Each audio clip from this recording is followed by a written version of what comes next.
las señales muestran cada vez más que triunfante vuelve en gloria a reinar. Es la esperanza de verlo volver, lo que motiva nuestro caminar.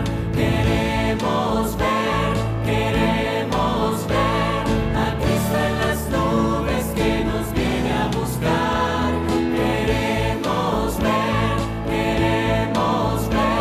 a Cristo en las nubes que nos viene a buscar.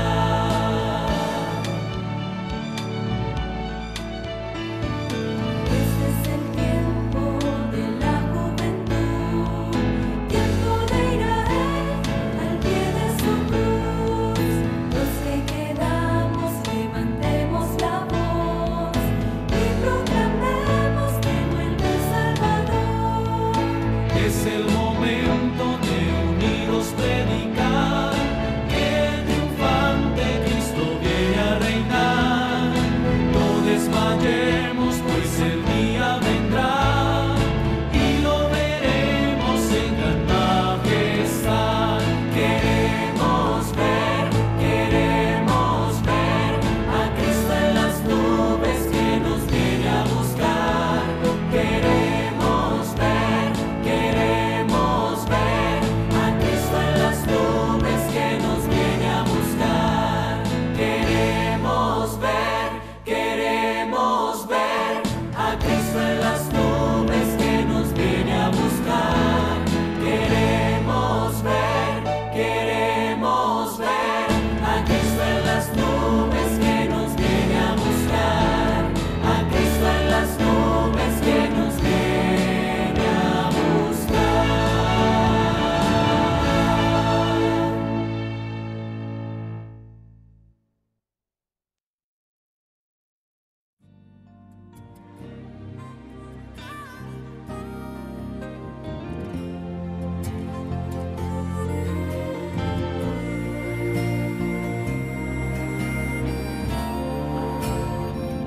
Pronto vendrá,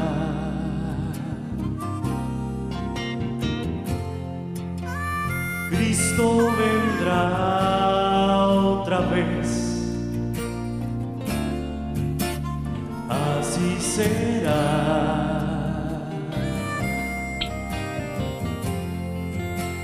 Nos iremos con Él.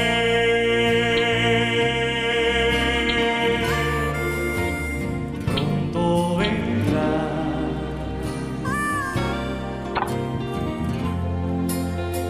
Cristo vendrá por ti y por mí, así será.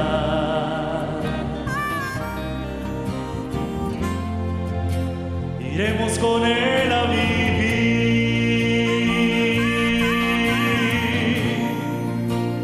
Quiero pronto llegar al hogar con Cristo Jesús. Y quiero estar contigo en el cielo, conversar con Jesús.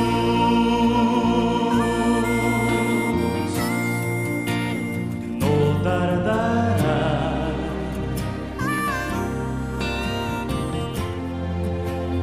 Cristo vendrá otra vez, así será.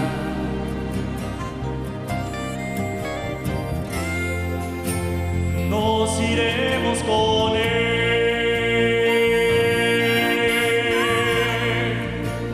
Quiero pronto llegar al hogar de Cristo Jesús. Y quiero estar contigo en el cielo, conversar con Jesús.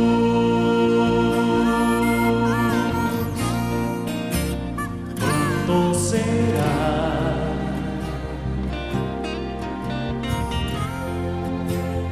Cristo vendrá otra vez. Así será.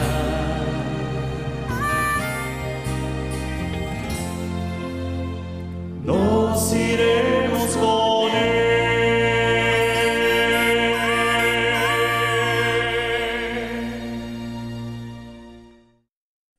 Una vez más, queridos amigos, estamos felices de poder estar con ustedes y en esta oportunidad continuaremos con la serie Cristo en el Santuario. Y nuestro tema en esta oportunidad se titula El Testimonio de Dios. Es interesante ver cómo en la palabra de Dios se habla del testimonio que debemos dar nosotros como sus hijos, que en el tiempo del fin el pueblo de Dios se distingue por su testimonio. ¿Está bien?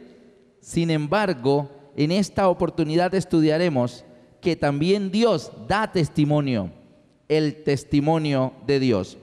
Y hablamos ayer del tema del trono, pero hoy vamos a ver qué había, ¿verdad?, dentro del mueble que desde 1844 hasta el fin del tiempo de gracia representa el trono de Dios en el tiempo del juicio investigador o del día de la expiación, que es el arca del testimonio o el arca del pacto. Vamos a ver hoy qué había dentro de esa arca del pacto. Vamos a ver cómo estaba construida el arca. La Biblia dice en el libro de Éxodo, en el capítulo 25, Éxodo 25, del versículo 10 al versículo 22, y allí nos habla detalles de la construcción del arca, y dice de la siguiente manera, Éxodo 25, 10 al 22, leeremos solamente la parte que tiene que ver con la construcción del arca. Dice así: harán también un arca de madera de acacia, cuya longitud será de 2 codos y medio, su anchura de codo y medio, y su altura de codo y medio. La cubrirás de oro puro por dentro y por fuera, y harás sobre ella una cornisa de oro alrededor. Vimos eso ayer, ¿verdad? Una cornisa de oro, una corona, un rey. O sea, la presencia del Padre en medio de los querubines. El Hijo intercede de pie como sumo sacerdote delante del arca. Versículo 12. Fundirás para ella 4 anillos de oro que pondrás en sus 4 esquinas, 2 anillos de un lado de ella y 2 anillos del otro lado. Harás unas varas de madera de acacia, las cuales cubrirás de oro, y meterás las varas por los anillos a los lados del arca para llevar el arca con ellas. Las varas quedarán en los anillos del arca, no se quitarán de ella. Y pondrás en el arca, versículo 16, y pondrás en el arca el testimonio que yo te daré. Dios da los detalles de cómo debían construir el arca y agrega: y pondrás en el arca el testimonio que yo te daré. ¿Qué es ese testimonio que Dios da que debía ser guardado dentro del arca? Eso es lo que vamos a estudiar hoy. Dice el versículo 17: y harás un propiciatorio de oro fino, cuya longitud será de 2 codos y medio y su anchura de codo y medio. Harás también 2 querubines de oro, labrados a martillo los harás en los 2 extremos del propiciatorio.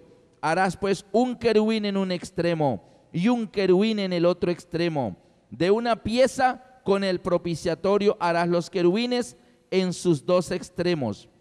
Es decir, la pieza, la tapa del arca y los querubines eran una misma cosa. No estaban hechos los querubines y la tapa y luego los querubines eran pegados allí. No, la tapa y los querubines eran una misma pieza. Y dice el versículo 20: y los querubines extenderán por encima las alas, cubriendo con sus alas el propiciatorio. Sus rostros, el uno enfrente del otro, mirando al propiciatorio. Cada querubín estaba frente a frente con el otro, pero no se estaban mirando entre ellos. Dice que ambos querubines miraban hacia la tapa. ¿Qué miraban? Vamos a verlo hoy. Sus rostros, los querubines mirando hacia el propiciatorio. Versículo 21. y pondrás el propiciatorio encima del arca, y en el arca pondrás el testimonio que yo te daré.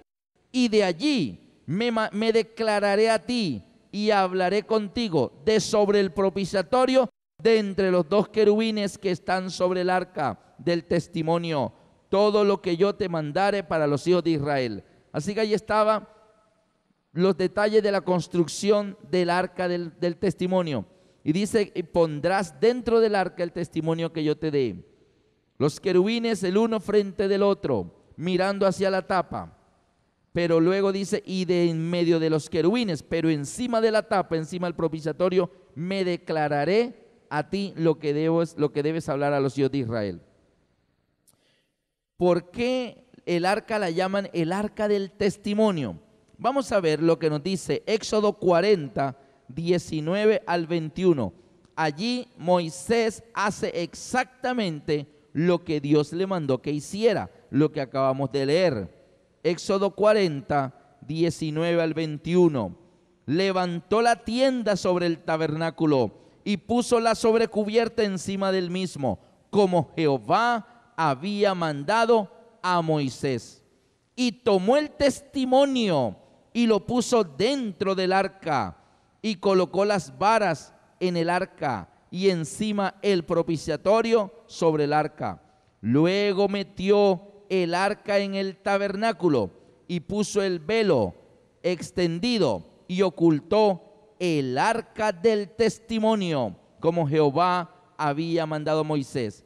Ahora podemos caer en cuenta por qué en la Biblia llaman al arca el arca del testimonio. ¿Por qué? Porque ella contenía el testimonio de Dios. Eso que Dios dio y que le dijo a Moisés que debía guardarlo en el arca, y pondrás allí en el arca el testimonio que yo te daré. Por eso se llama el arca del testimonio. Ahora bien, ¿qué era lo que había dentro del arca? ¿Qué era lo que había que era tan importante que Dios había especificado que debía ser guardado allí como testimonio? En el libro de Hebreos, el apóstol Pablo nos explica, aunque no de una manera muy amplia, porque él mismo dice allí que hay cosas de las que no se puede hablar en detalle en ese momento. En el libro de Hebreos, en el capítulo 9, Hebreos 9 del 1 al 5. Ahora bien, aún el primer pacto tenía ordenanzas de culto y un santuario terrenal, porque el tabernáculo estaba dispuesto así. 2 puntos. Dice, en la primera parte, llamada el lugar santo, estaba en el candelabro la mesa de los panes de la propiciación. Tras el segundo velo estaba la parte del tabernáculo llamada el lugar santísimo, el cual tenía un incensario de oro, y el arca del pacto. Notemos que ahora el arca la llaman ¿cómo? El arca del pacto. Pero habíamos dicho ahorita que la llamaban el arca del testimonio, porque dijo Dios, pondrás en ella el testimonio que yo te daré. Pero ahora la llaman el arca del pacto. ¿Por qué? Dice así, el arca del pacto cubierta de oro por todas partes, en la que estaba, ¿qué había dentro del arca? Una urna de oro que contenía el maná, la vara de Aarón que reverdeció y las tablas del pacto. ¿Por qué ahora Pablo llama al arca el arca del pacto? Porque en ella estaba contenido las tablas del pacto. Y en Éxodo también es llamada el arca del testimonio. ¿Por qué? Porque ella contenía el testimonio que Dios había dado. Así que son 2 nombres por medio de los cuales aparece la descripción del arca. El arca del testimonio, el arca del pacto, pero es la misma. Y dice allí en el versículo 5, y sobre ella los querubines de gloria que cubrían el propiciatorio, de las cuales cosas no se puede ahora hablar en detalle. Hay muchos detalles dentro del estudio del santuario, y Pablo dice allí, ahorita no puedo entrar en detalles. Nosotros estamos tratando en esta serie de describir algunos detalles, pero definitivamente hay mucho más que nosotros no alcanzaremos a estudiar en esta oportunidad. ¿Qué había dicho allí Pablo que estaba dentro del arca? ¿Qué era lo que Dios había dicho? Y meterás en el arca el testimonio que yo te daré. Y Pablo dice que lo que había dentro del arca era una urna de oro que contenía el maná, la vara de Aarón que reverdeció, ¿y qué más? Y las tablas de la ley o las tablas del pacto. Vamos a ver estas 3 cosas por qué estaban dentro del arca y qué significaban y qué relevancia tienen para nosotros hoy, aquí, en este mismo lugar, en este tiempo, en el siglo XXI. Vamos a ver cómo fue el episodio del maná.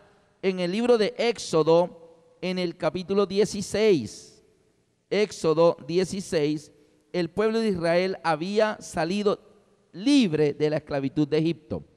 Y dice Éxodo 16, del 1 en adelante: partió luego de Elim toda la congregación de los hijos de Israel, y vino al desierto de Sim, que está entre Elim y Sinaí, a los 15 días del segundo mes, después que salieron de la tierra de Egipto. Toda la congregación de los hijos de Israel murmuró contra Moisés y Aarón diciendo, queridos amigos, llevaban 15 días del mes segundo de haber salido de la tierra de Egipto. Es decir, llevaban mes y medio ya en la libertad. Y en ese mes y medio, ellos cuando salieron de Egipto habían traído masa, y era una gran cantidad de masa que habían preparado para el camino, y era tan grande la cantidad, dice, que la envolvieron en sábanas. Así que durante esos 45 días ellos tuvieron alimentos. Prepararon buñuelitos, prepararon arepitas, prepararon torticas, prepararon cosas, y estuvieron comiendo por mes y medio, pero llegó un momento en que eso se les terminó, se acabó la comida, y entonces el pueblo murmuró. Dice contra Moisés y Aarón en el desierto, y les decían los hijos de Israel, ojalá hubiéramos muerto por mano de Jehová en la tierra de Egipto, cuando nos sentábamos a las ollas de carne.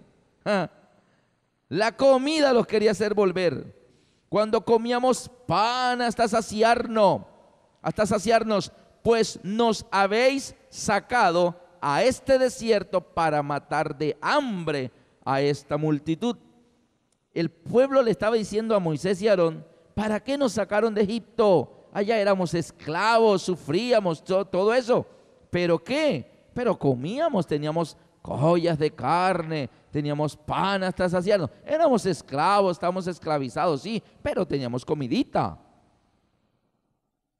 Y ahora están murmurando y reclamando que por qué los hicieron salir de la tierra de Egipto.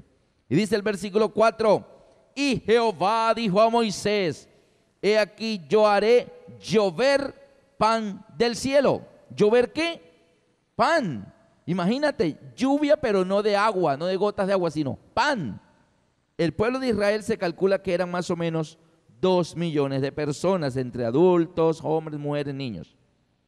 Y dice, Dios haré llover pan del cielo, y el pueblo saldrá y recogerá diariamente la porción de un día, para que yo lo pruebe aún si andan en mi ley o no. Mas en el sexto día prepararán para guardar el doble de lo que suelen recoger cada día. Entonces dijeron Moisés y Aarón a todos los hijos de Israel, en la tarde sabréis que Jehová os ha sacado de la tierra de Egipto, y a la mañana veréis la gloria de Jehová, porque él ha oído vuestras murmuraciones contra Jehová. Así que le dan las explicaciones de cómo iban a recoger ese pan. Antes de que el sol saliera, el pueblo se levantó y madrugó, y fue alrededor del campamento a cierta distancia a recoger, y había allí eso en la tierra del desierto, y ellos miraban y se decían unos a otros, ¿qué es esto? ¿Qué es esto? Nunca habían visto algo parecido. ¿Y saben cómo se dice en hebreo qué es esto? Maná. Maná, la expresión maná significa ¿qué es esto?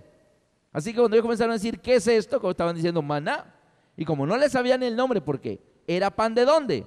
Pan del cielo, no era de este mundo, no estaba fabricado en ninguna panadería de la tierra, era pan fuera de este mundo, no les sabían el nombre.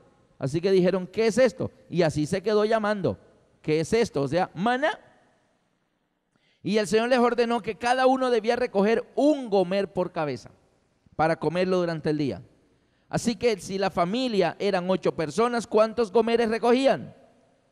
8 gomeres. Si la familia eran recién casados, no tenían niños, 2 gomeres. Así que la familia numerosa recogía mucho, y la familia que eran poquitos recogía un poco, pero nadie le faltaba porque cada uno recogía lo que debía comer cada uno durante un día.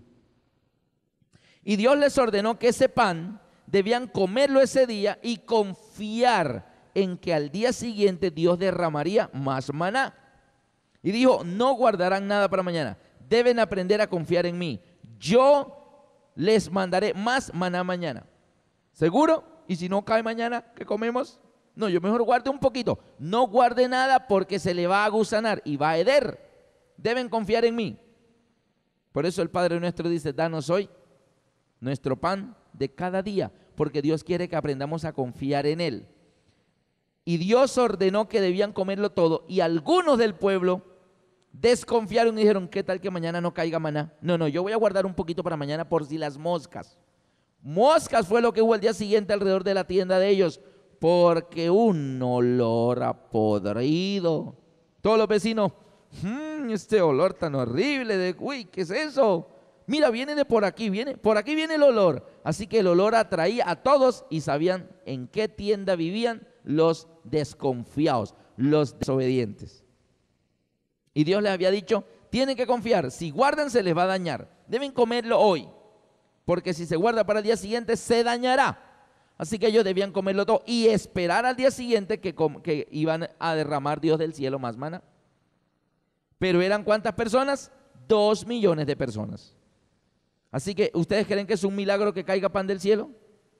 ¿Ustedes creen que es un milagro que caiga pan del cielo para 2 millones de personas? Y no solo eso, Dios les decía, tomarán un gomer por cabeza, pero luego, cuando hayan todos recogido, lo que sobre, dejadlo ahí, que cuando el sol salga se derretirá. Así que hasta debían madrugar.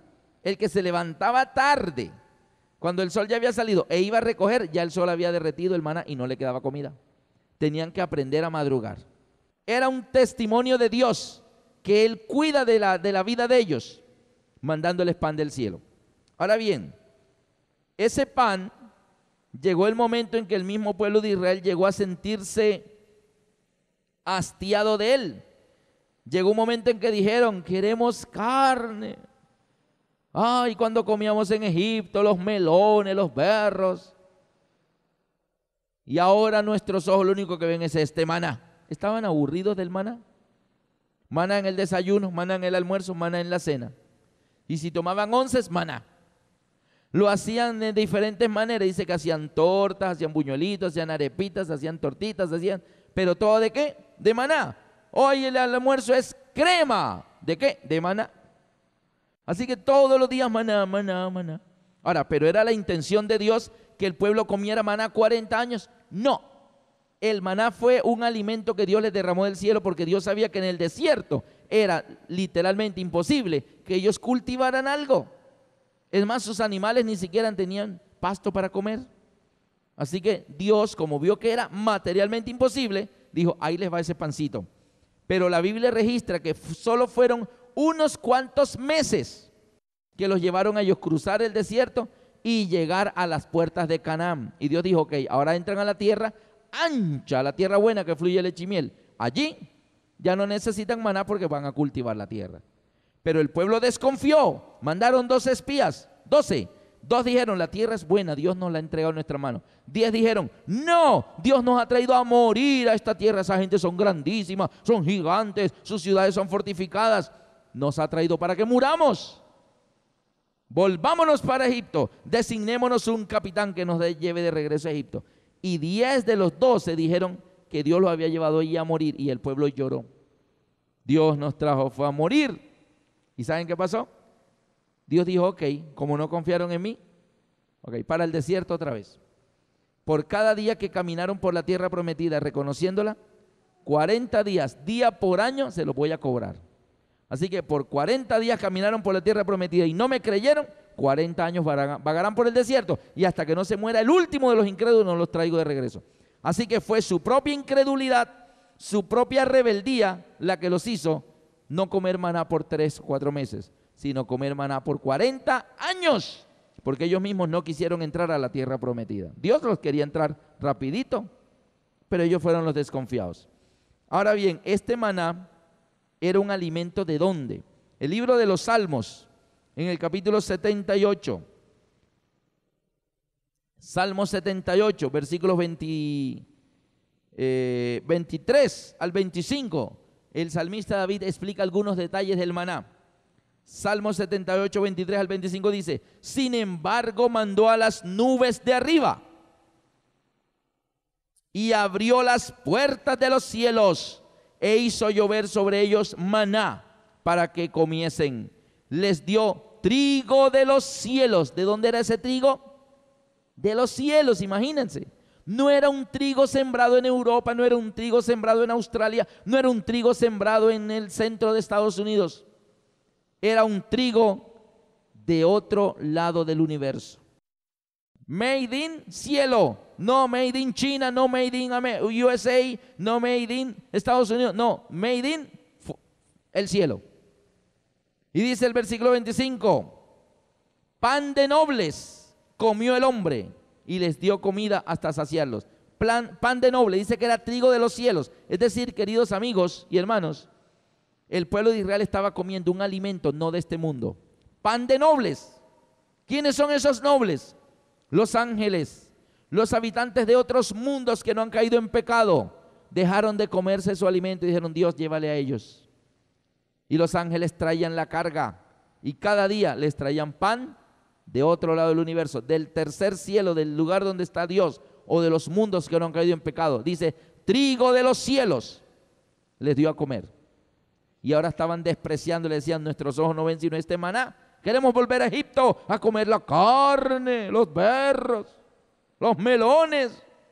Y Dios dándole pan de nobles y no querían. ¿Qué es lo que nos hace el pecado en nuestra mente? ¿Se acuerdan? Voltea los conceptos, a lo bueno llamamos malo y a lo malo llamamos bueno. Y menospreciamos los dones maravillosos que Dios nos ha dado. Y queremos es alimentarnos de la comida de los cerdos. Como el joven pródigo. Este alimento tenía poderes especiales, tenía unos, digamos, nutrientes muy especiales. Recuerdan en Primera de Reyes 19, el profeta Elías va huyendo de la persecución de Jezabel.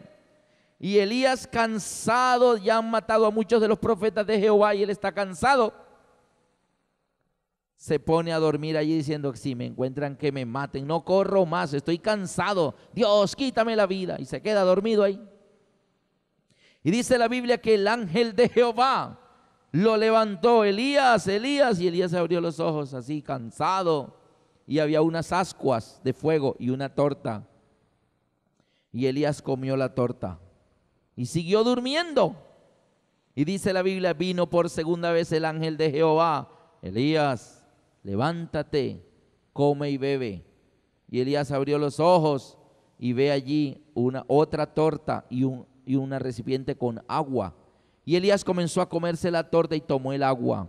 Y dice la Biblia que una vez que Elías se comió esa segunda torta, se levantó y caminó 40 días y 40 noches hasta el monte Horeb.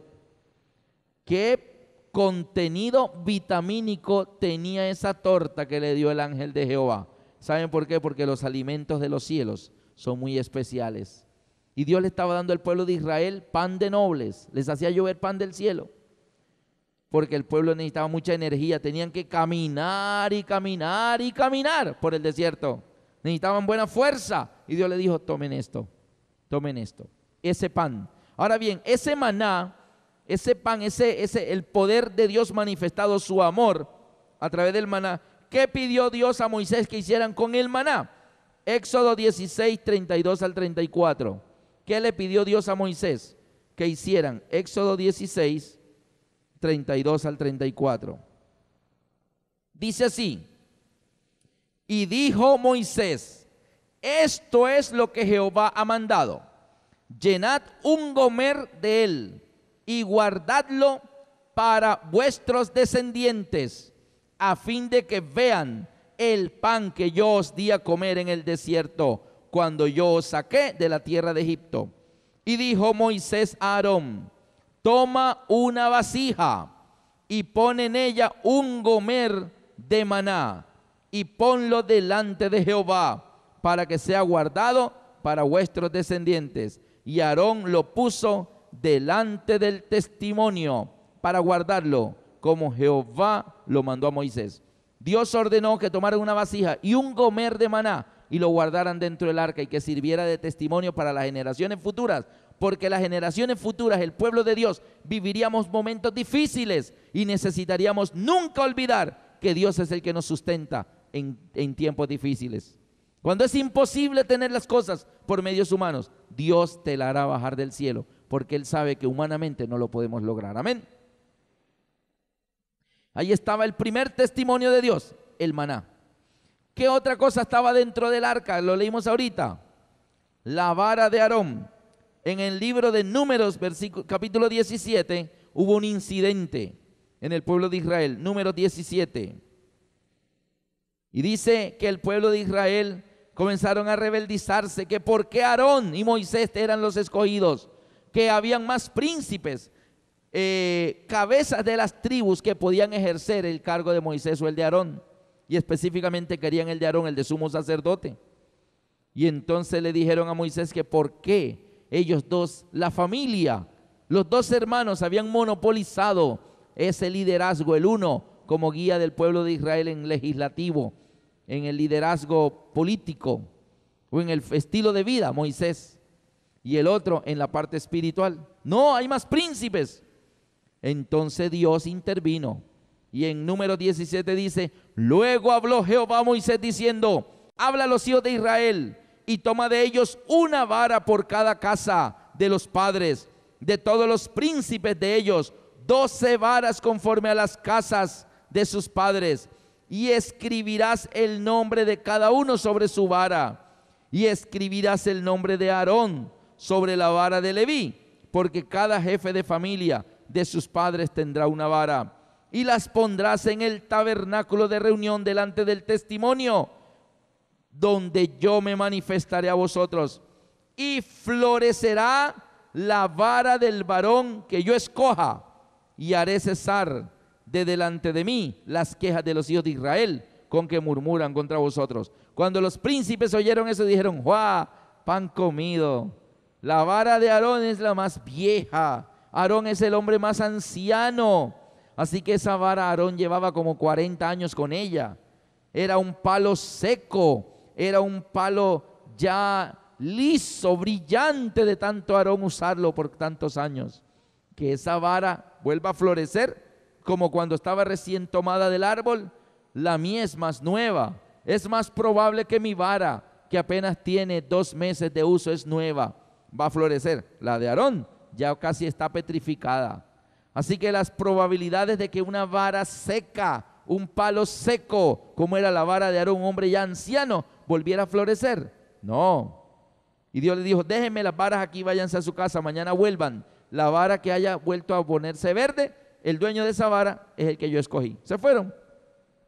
Versículo 6. Y Moisés habló a los hijos de Israel, y todos los príncipes de ellos le dieron sus varas, cada príncipe por las casas de sus padres, una vara en total 12 varas, y la vara de Aarón estaba entre las varas de ellos.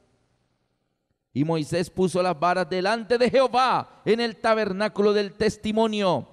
Y aconteció que al día siguiente vino Moisés al tabernáculo del testimonio, y he aquí que la vara de Aarón de la casa de Leví había reverdecido. Con eso era suficiente. Era la vara verde, las demás estaban ya color maderita, pero la vara verde ya había reverdecido, como cuando tiene la clorofila, la savia otra vez dentro de ella, fluyendo, dándole vida. La vara de Aarón había reverdecido. Pero ¿qué más? Había echado flores en una noche. Se volvió a poner verde y le salieron flores. ¿Qué más? Y había arrojado renuevos. Y también había producido almendros. Hasta se sabía de qué árbol era la vara. Era de almendros. Y tenía frutitas de almendro. Dios no quería que quedara la menor duda de que la persona que él había escogido era el representante de la tribu de Leví, o sea, Aarón. Dios es exagerado, ¿cierto? No solamente se dijo: ok, la que vuelva a reverdecer. Bueno, con que la vara de Aarón hubiera reverdecido era suficiente. Pero ¿qué hizo Dios? No solamente reverdeció, sino que se puso con flores y renuevos, hojitas y todo, nuevecitas, tiernas y además frutitas maduras para comer. Un milagro obrado por el poder de Dios, como el maná, que caiga pan del cielo, eso es un milagro. Queridos amigos, en esta lámina podemos ver que en el arca estaban dos elementos que muestran el poder de Dios de obrar milagros, de ir en contra de lo natural, es decir, hacer que ocurran cosas por el poder de Dios, porque por naturaleza nunca podrían ocurrir, pero Dios lo hace. ¿Y qué representa esto? Esto representa que el pan, recuérdense que todo lo del santuario era símbolo de las realidades del plan de salvación. Y en Juan 6:31 Jesús le dice a los fariseos: no os dio Moisés el verdadero pan del cielo. Ese maná que cayó en el desierto no es el verdadero pan del cielo. Mi Padre os da el verdadero pan del cielo, es decir, mi Padre les da aquel que es el pan. Yo soy el pan de vida. El que me recibe no tendrá hambre jamás. Por eso en la Santa Cena Jesús toma el pan y lo parte y dice: esto es mi cuerpo. Así que aquel pan que baja del cielo representa que Dios da el alimento, y el alimento es nuestro Señor Jesucristo, que nos salva de la muerte por el pecado.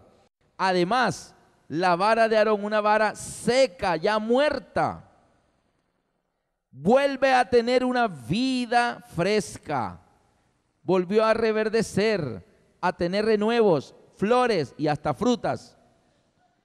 También, queridos amigos, esto representa cuando en cierta ocasión un hombre muere, le avisan a Jesús: tu amigo Lázaro está grave. Oh, bueno, señores, perdone que detenga el sermón aquí, me tengo que ir porque tengo un amigo grave. Jesús dijo: bueno, está bien, yo sé que está grave. Y siguió predicando y todos decían: ve, no lo amaba como pensábamos. Y Jesús a propósito dejó que Lázaro se muriera. Señor, Lázaro ya está que muere. Sí, déjenlo, déjenlo. Y todos como asombrados, pero no es su amigo, no lo amaba como pensábamos. ¿Y sabe qué ocurrió? Cuando Jesús supo que Lázaro estaba muerto, aún esperó el cuarto día. Y cuando habían pasado 4 días, ahí sí fue a Betania y llegó. Y las hermanas de Lázaro ambas hicieron la misma observación: Señor, si tú hubieras estado aquí, mi hermano no habría muerto, pero no viniste, mi hermano se murió. Y Jesús le dice: el que cree en mí, aunque esté muerto, vivirá. Yo soy la resurrección y la vida. El que cree en mí, aunque esté muerto, vivirá. ¿Dónde lo pusieron? Ay, en el sepulcro. Lléveme para verlo. Ay, vamos para que veas el sepulcro, cómo quedó el sepulcro de Lázaro. Mira, Señor, está ahí en esa tumba. Y Jesús le dice a los discípulos: quitad la piedra. Y las primeras en protestar fueron las propias hermanas. No, por favor, no quiten la piedra. Señor, es que ya hiede. Es de 4 días. No solo está muerto, está podrido. 4 días. No destape su tumba, por favor. Y Jesús la mira y le dice: ¿no os he dicho que si crees verás la gloria de Dios? ¿Cree o no cree? Dígame. Sí, yo creo. Bueno, entonces espere que yo voy a hacer algo. Quitad la piedra. Claro, al rodar la piedra, el olor no solo de la muerte, sino podrido. Todos allí se tapaban la nariz. ¿Cómo estaba la vara de Aarón? Seca. ¿Qué probabilidades tenía? Ninguna de volver a estar verde. ¿Cuándo? La vara más vieja de Israel. Y Jesús luego hace una oración, dice: Padre, gracias porque siempre me oyes, pero esto no te lo pido por causa mía, sino por causa de ellos. Eso está en el Evangelio de San Juan, capítulo 11. Y mirando hacia la tumba oscura, dice: Lázaro, ven fuera.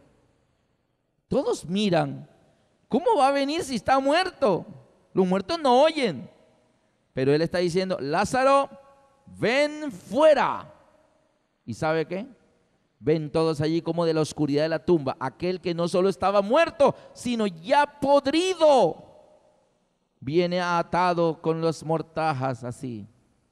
y se asoma a la puerta del sepulcro y mira a todos. Una cara de asombro tenían todos y él mira a todos así. Y ahí está Jesús frente a él.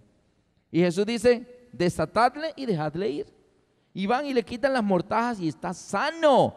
No huele a podrido. Volvió a la vida. El que no solo estaba muerto, vuelve a la vida. Queridos amigos, el maná dentro del arca, la vara de Aarón que reverdeció, son el testimonio de Dios de que Él tiene el poder de lograr cualquier cosa, por imposible que parezca. ¿Hay alguna cosa imposible para Dios?, le preguntó Dios a Abraham. No, no hay nada imposible para Dios. Entonces, a eso lo hay que creer. Así que ahí tenemos la primera parte del testimonio de Dios, el poder. Dios tiene poder. Pero queridos amigos, algunas personas quieren el poder de Dios. Pero ¿qué más había dentro del arca? Las tablas de la ley. Miren lo que dice en el libro de Éxodo 31, 18. Y Dios dio a Moisés cuando acabó de hablar en el monte de Sinaí. Y dio a Moisés cuando acabó de hablar con él en el monte de Sinaí 2 tablas del testimonio. Miren cómo le llaman las tablas. ¿Por qué? Porque Dios es el que da testimonio allí. 2 tablas del testimonio, tablas de piedra, escritas con el dedo de Dios. ¿Quién las escribió? Dios, con su dedo. Cada mandamiento, cada uno de los 10 mandamientos los escribió Dios con su dedo. Y en Éxodo 32, 16, y las tablas eran obra de Dios, y la escritura era escritura de Dios, grabadas sobre las tablas. Es decir, escritura de Dios, letra de Dios, su ley. Queridos amigos, la ley de Dios también está guardada en el arca, aquellas que Dios escribió sobre tablas de piedra. Ahora bien, ¿por qué están en el mismo lugar 2 elementos que muestran el poder de Dios, que dan testimonio de su poder de obrar lo imposible? Pero también está su ley. Porque, queridos amigos, no podemos tener el poder de Dios sin la obediencia. No. Y tú no puedes ser una persona en obediencia y que no haya poder de Dios en tu vida. Si está lo uno, está lo otro. Si en tu vida hay obediencia, necesariamente se va a manifestar el poder de Dios en tu vida. Pero si en tu vida no hay obediencia, imposible que se manifieste el poder de Dios en tu vida. ¿Ustedes recuerdan cuando el pueblo de Israel desobedecía a Dios en alguna cosa? ¿Qué le pasaba en las batallas? Iban a enfrentar los enemigos y ¿qué pasaba? Eran derrotados y ellos regresaban tristes, muchos muertos en el campo de batalla. ¿Qué pasó, Señor? Y Dios les decía, hay anatema en el pueblo.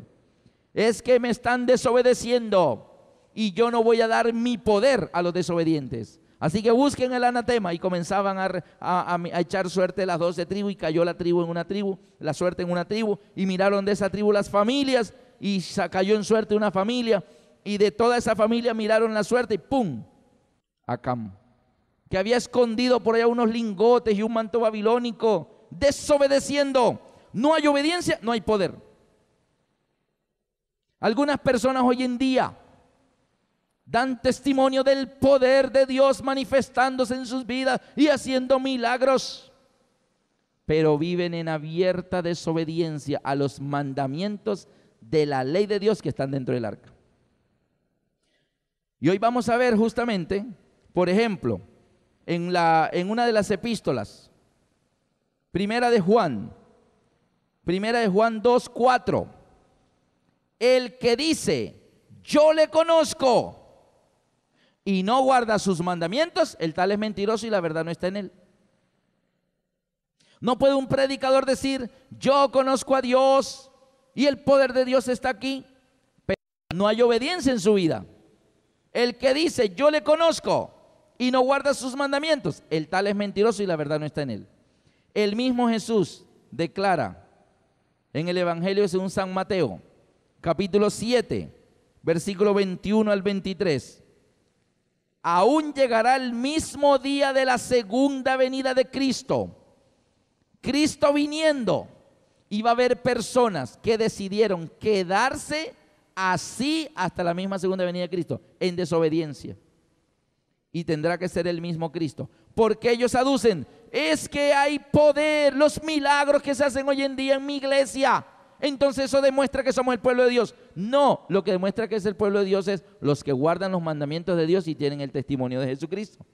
Eso es lo que dice Apocalipsis 12:17. No que haya poder y milagros. ¿Por qué? Porque también Jesús manifestó en Mateo 24: mirad que nadie os engañe, porque vendrán muchos en mi nombre, diciendo yo soy el Cristo, y muchos se engañarán.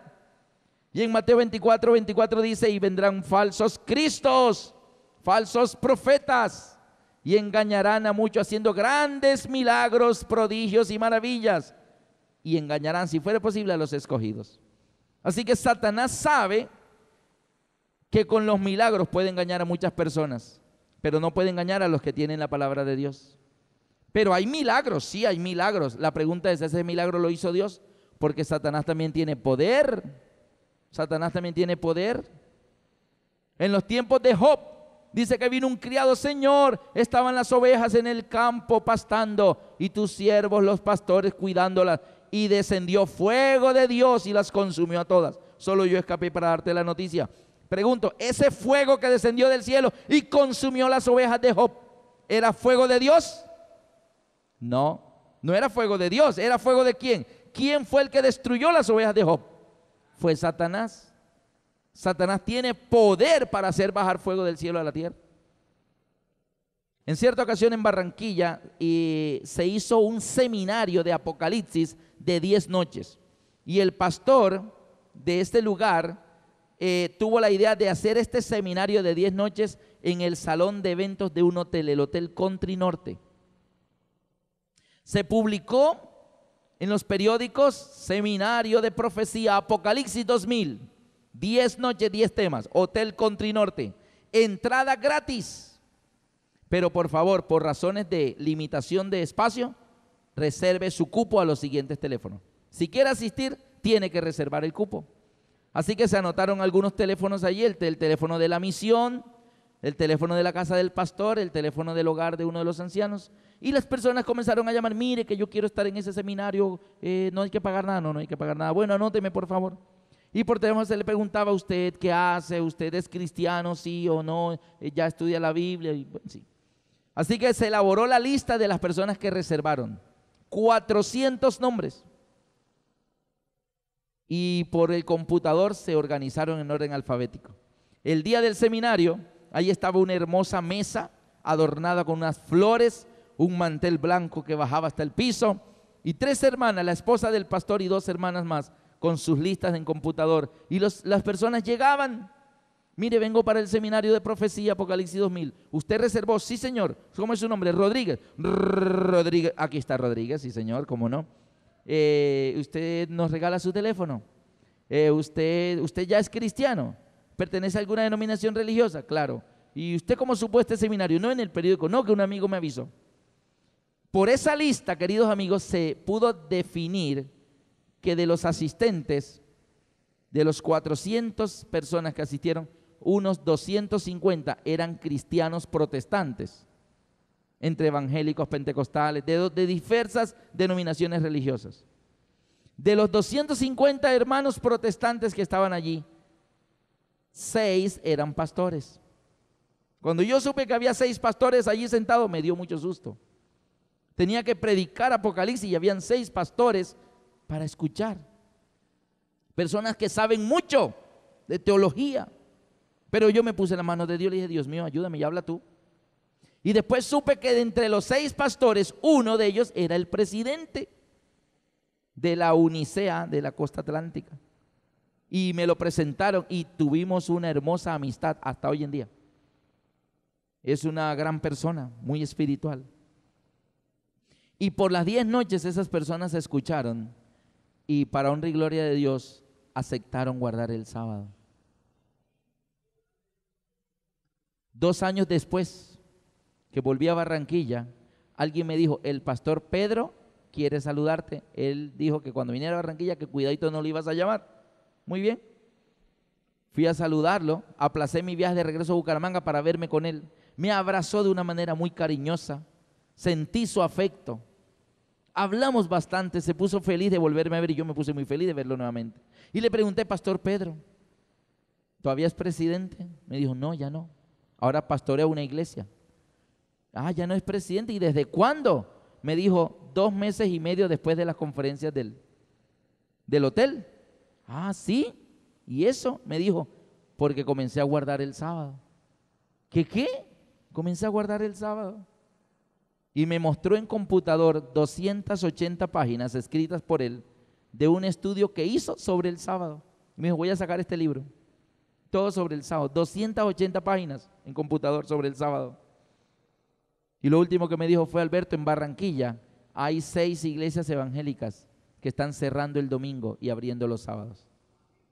Y son las mismas 6 iglesias de los mismos 6 pastores que asistieron al Hotel Country Norte aquellas 10 noches. Y solo fueron 10 noches. El Señor hizo allí grandes cosas, hermanos. Ahora la pregunta es, en esas noches hubo una persona que se levantó y porfió que no era verdad lo de la ley, lo del sábado. Así que dialogamos, le dije, mira, ¿por qué no nos vemos mañana 1 hora antes del tema? 1 hora antes del tema nos encontramos allí, nos sentamos a mostrar los versículos. Él me decía, yo le decía. En últimas, ni yo logré cambiar, o sea, yo no logré que él cambiara su concepto. Y él tampoco logró que yo cambiara el mío. Y ya me estaban anunciando para salir y le dije, mira, de aquí no vamos a salir porque finalmente tú no aceptas lo que dice la Biblia y yo tampoco acepto lo que tú me estás diciendo. No es que esto y esto, y es que en mi iglesia hay poder, y es que en mi iglesia hay milagros, y el poder de Dios se mueve, y el Espíritu Santo se mueve. Esa es la iglesia verdadera.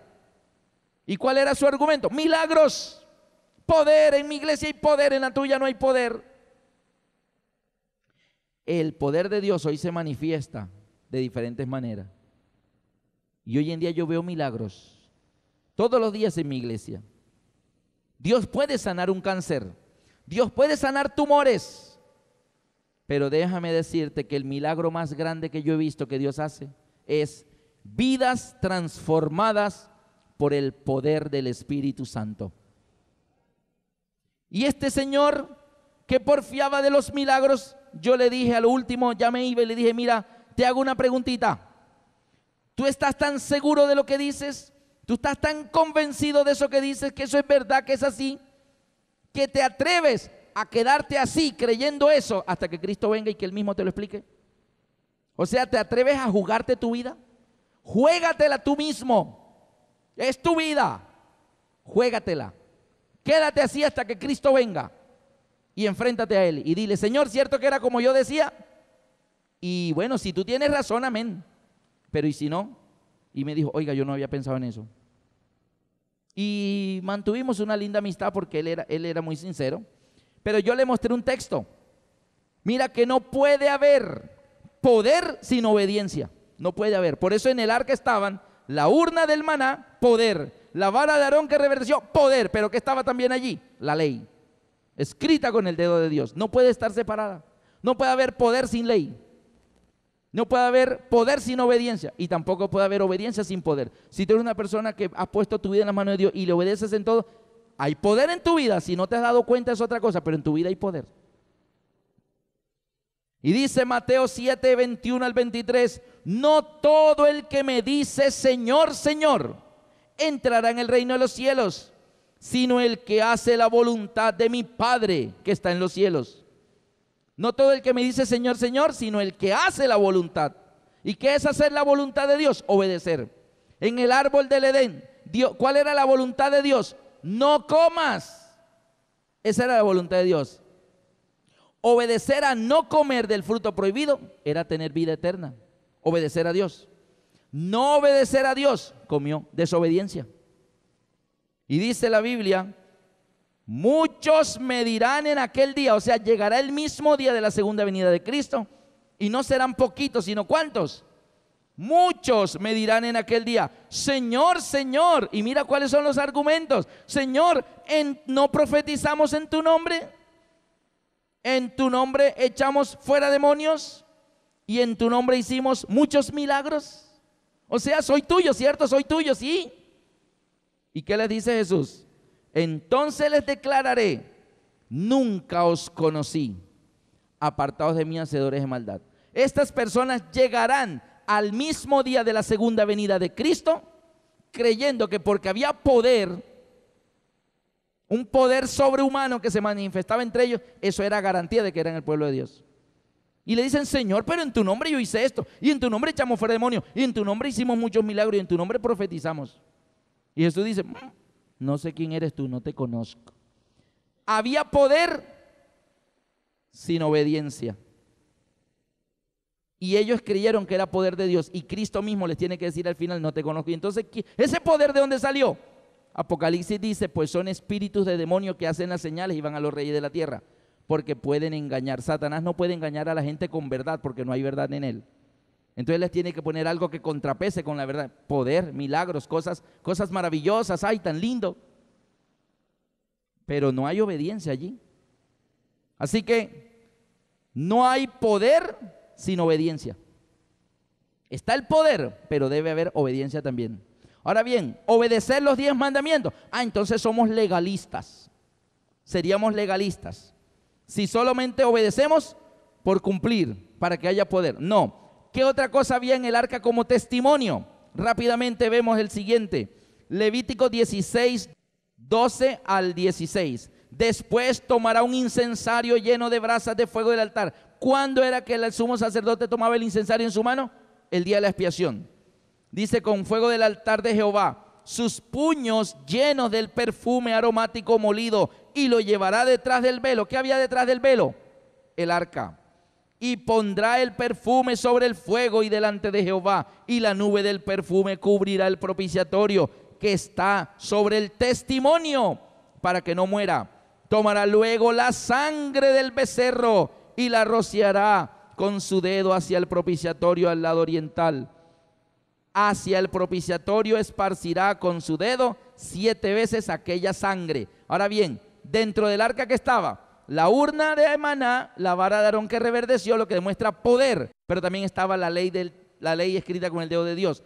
Pero ¿qué había encima de la ley? La tapa, el propiciatorio, y encima estaban los 2 querubines de gloria con sus alas extendidas, mirando no hacia ellos, sino mirando la tapa. ¿Y qué era lo que miraban en la tapa los querubines? La sangre del Cordero.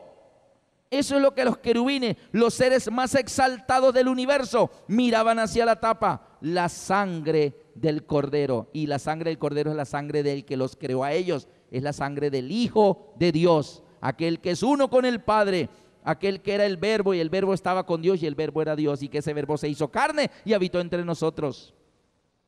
Amén.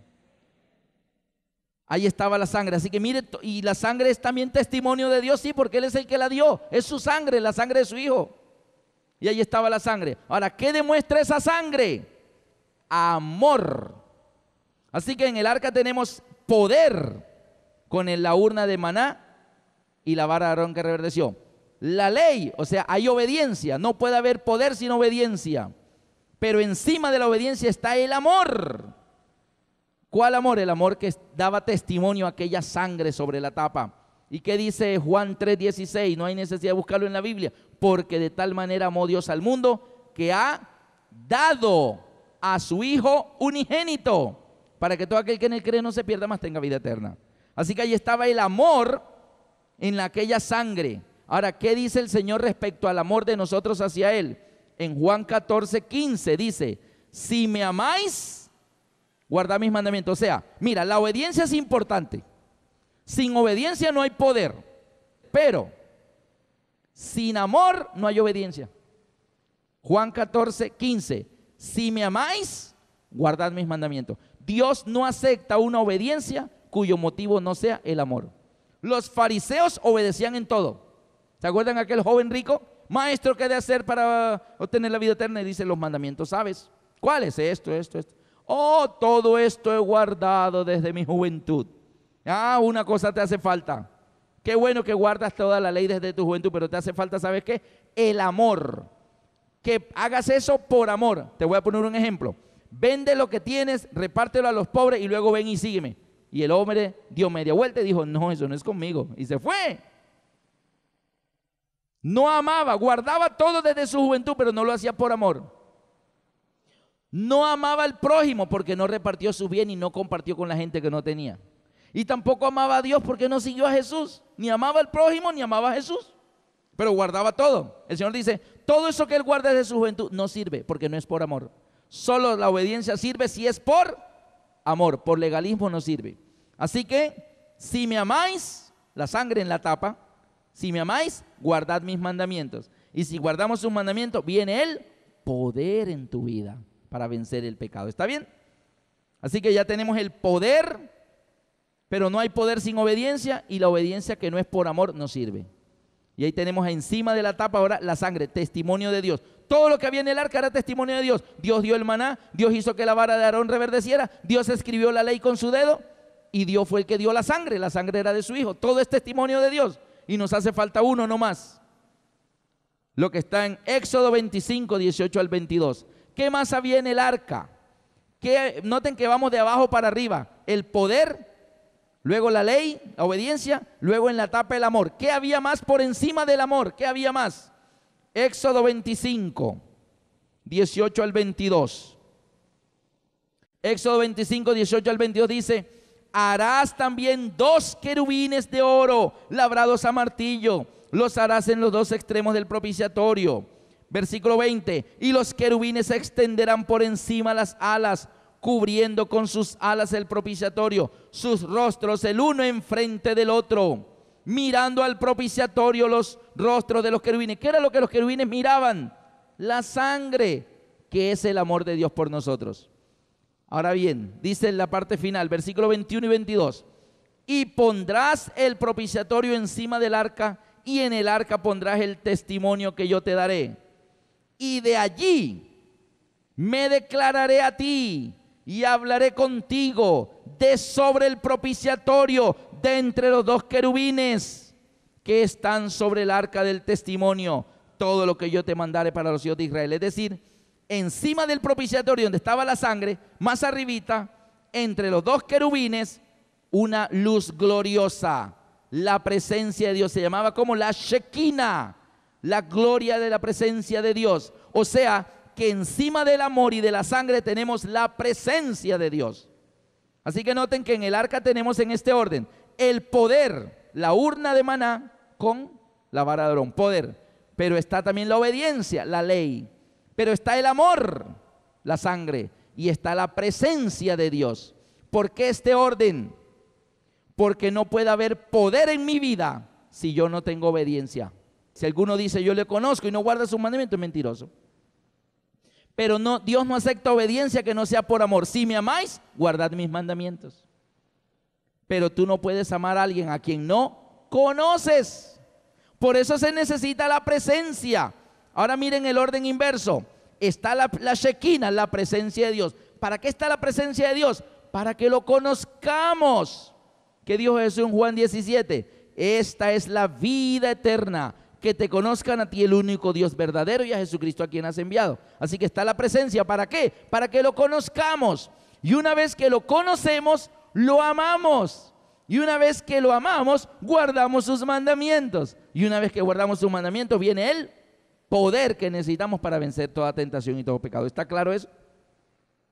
La presencia para conocerlo. Si lo conocemos, lo amamos. Si lo amamos, obedecemos. Y si lo obedecemos, viene el poder. Pero todos queremos el poder sin presencia de Dios, sin amar a Dios, sin obedecer a Dios.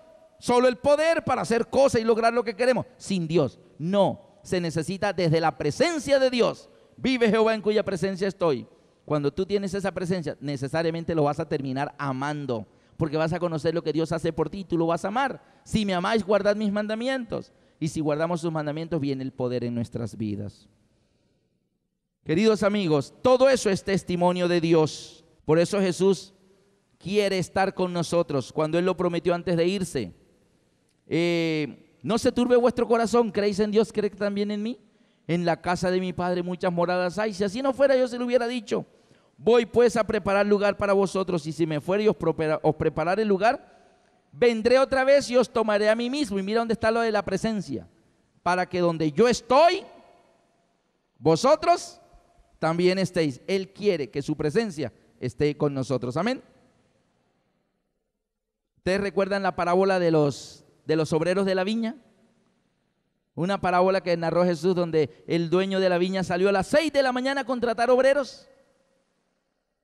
Y contrató y le dijo, les pagaré un denario. Luego a las 9 de la mañana contrató otro, vayan a trabajar a la viña y les pagaré lo que sea justo. Al mediodía, 6 horas de transcurrido el día, vayan, y mandó otros. A las 3 de la tarde, oiga, ¿quieren trabajar? Y mandó más personas a trabajar. A las 5 de la tarde todavía encontró otros, vayan a trabajar a la viña. Y a las 6 de la tarde pararon el trabajo y el dueño de la viña le dijo al mayordomo, págales a los obreros, pero de inversa hacia arriba. O sea, a los últimos págales primero y a los que llegaron de primero págales de último. Así que bueno, hagan la fila en orden que llegaron al revés. Entonces los primeros eran los que habían llegado a las 5 de la tarde, trabajaron 1 horita. Y cuando él me dice, págale un denario. Uy, los que estaban allá dijeron, wow, este hombre paga bien. Si a eso que nomás trabajaron 1 hora les pagó un denario, uy, yo que trabajé de las 6 de la mañana, esto está como bueno. Llegaron los de las 3 de la tarde, pum, un denario. Llegaron los de las 12 del día, un denario. Y ellos comenzaron a arrugar el ceño. ¿Cómo así que a todos nos están dando un denario? Esto es injusto. El de las 9 de la mañana, un denario. Y el de las 6 de la mañana, un denario. Se pusieron furiosos. ¿Cómo nos das un denario si trabajé 12 horas? Y este trabajó 1 horita. Y el dueño de la viña le dijo, yo hago con mi dinero lo que yo quiera. Te estoy pagando lo que te dije. ¿Cuál es el problema? Ahora la pregunta es, ¿quiénes fueron los más beneficiados de este trabajo en este día? ¿Quiénes? Los que trabajaron ¿desde qué hora? Sí, a veces pensamos que son los que trabajaron desde las 5 de la tarde, porque son los más privilegiados, porque trabajaron poquito y ganaron mucho. ¿Y quiénes fueron los más perjudicados? Ay, los pobrecitos que trabajaron desde las 6 de la mañana por 12 horas y un denario también. Pero ¿sabe qué? Yo también pensaba eso, hasta que un pastor nos lo explicaba.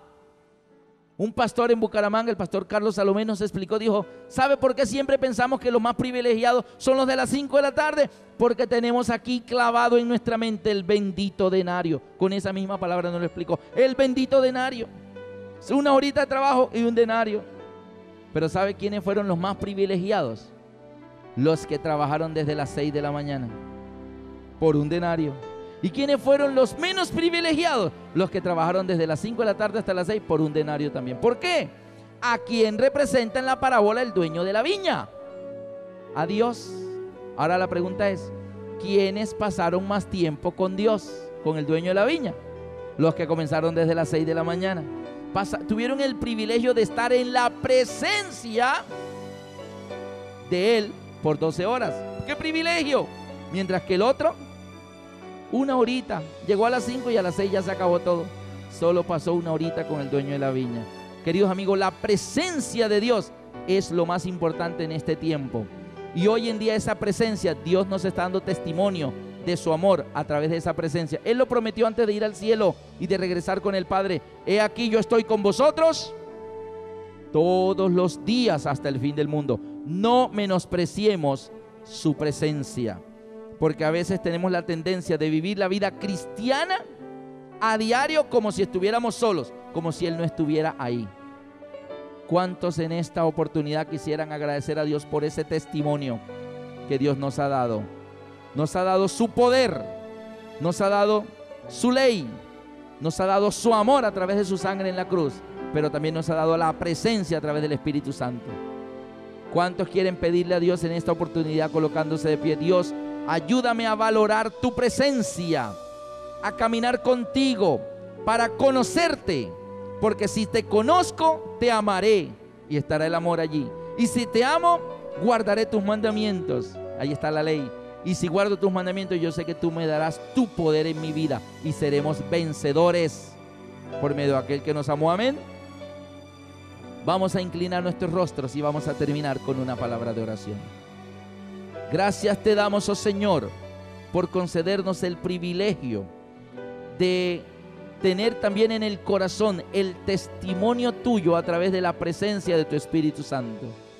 Y tú nos das hoy en el corazón de cada uno y en nuestra mente cada uno de los elementos del testimonio que tú dabas en el arca. Tú quieres que tu presencia brille en nuestra mente, porque así te conoceremos más cada día. Al conocerte, nosotros comenzaremos a amarte, y por amarte guardaremos tus mandamientos. Y no será una carga obedecerte, será algo delicioso porque lo hacemos por amor. Y cuando obedecemos tus preceptos, tú das tu poder, tú derramas el poder de tu Espíritu Santo en la vida de todos estos tus hijos. Señor, abre nuestro corazón y llénanos de ti. Perdona nuestras faltas y que tu testimonio también esté como un tesoro especial en la mente y el corazón de cada uno de nosotros. En el dulce nombre de tu Hijo, Cristo Jesús, lo pedimos. Amén.